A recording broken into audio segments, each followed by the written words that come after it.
অসমৰ দৰিদ্ৰ পৰিয়াল এই পৰিয়ালসকলৰ একোগৰাকী মহিলা একোটা আত্মসহায়ক গ্ৰুপত যাতে অন্তৰ্ভুক্ত হ'ব পাৰে।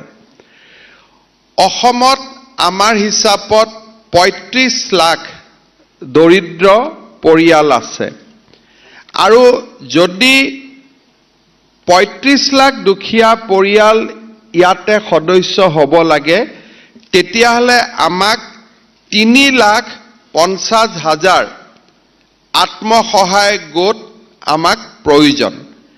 আজিৰ দিনত আমি ৩,১৮,৪৯৫টা আত্মসহায়ক গোট এতিয়ালৈকে আমি নিৰ্মাণ কৰিব পাৰিছোঁ।